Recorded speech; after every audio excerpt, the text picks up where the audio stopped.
आदाब, नमस्कार। View India में आपका स्वागत है। मैं हूं सौरभ शुक्ला। आज एक बड़ी राजनीतिक घटना हुई है।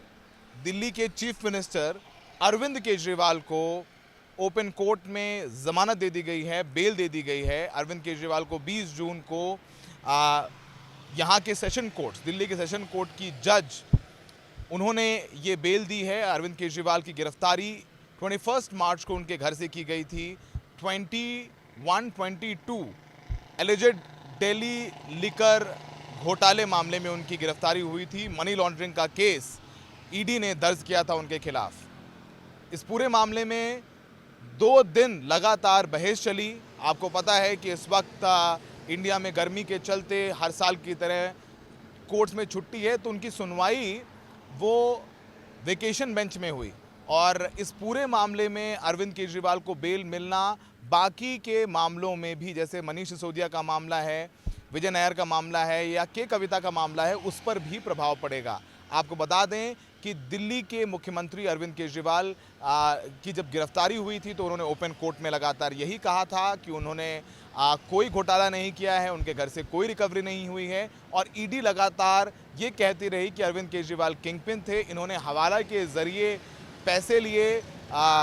साउथ इंडियन लिकर लॉबी से इन्होंने उनके मुताबिक लिकर पॉलिसी बनाई और फिर उनसे किकबैक लिए, जिसका इस्तेमाल उन्होंने गोवा के 2022 के विधानसभा चुनाव में उन पैसों का इस्तेमाल किया। अब सबसे बड़ी बात है कि अब जब बेल हो गई अरविंद केजरीवाल की, तो इसके राजनीतिक असर भी होंगे। ये भी कपिल सिब्बल जैसे वरिष्ठ वकील और राज्यसभा सांसद कह रहे हैं कि ये प्रभाव है, जो नतीजे आए हैं इलेक्शन में, वो प्रभाव है कि अब जुडिशरी भी देख रही है कि हवा किस करवट बदल रही है।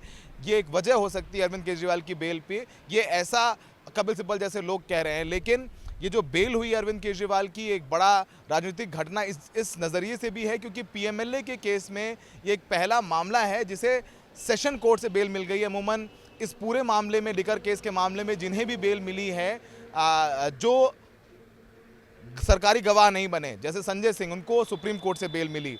लेकिन इसी मामले में मनीष सिसोदिया की बेल रिजेक्ट हो गई है। तो तमाम चीज़ें हैं इस पूरे केस में। अभी आगे देखना होगा कि कैसे ईडी इस निर्णय को लेगी। जो जितना हमें पता है, ईडी बेल के खिलाफ, जो अरविंद केजरीवाल को बेल दिया है सेशन कोर्ट ने, उसके खिलाफ हाई कोर्ट जाएगी। कोर्ट में भी ईडी ने कहा है कि था कि 48 आवर्स तक जो बेल बॉन्ड है वो पेश ना किया जाए, लेकिन इस मांग को दरकिनार कर दिया जस्टिस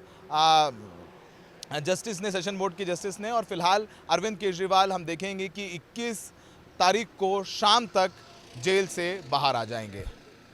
और जस्टिस जिन्होंने बेल दी है, उनका नाम न्याय बिंदु है और उनके बारे में काफ़ी चर्चा भी हो रही सोशल मीडिया पे, क्योंकि वो वेकेशन जस्टिस की बेंच में जज थी। अमूमन वेकेशन बेंच जो होती है वो मामलों को में तारीखें दे देती है, क्योंकि रेगुलर बेंच सुनती है ऐसे मामलों को। लेकिन इस मामले को जस्टिस न्याय बिंदु ने 2 दिन सुना भी और ईडी को कटघरे में भी खड़ा किया और उनसे कठिन सवाल भी पूछे। ईडी ने यही कहा आज कोर्ट में कि उनकी जांच हवा में नहीं है, उनके पास सबूत हैं। अरविंद केजरीवाल जवाब नहीं देते, बहुत इवेसिव हैं। लेकिन ये सारी दलीलें दिन के किनारे रह गईं और जस्टिस न्याय बिंदु ने अरविंद केजरीवाल को बेल दे दी है। तिहाड़ जेल से अरविंद केजरीवाल शुक्रवार शाम तक रिहा हो जाएंगे।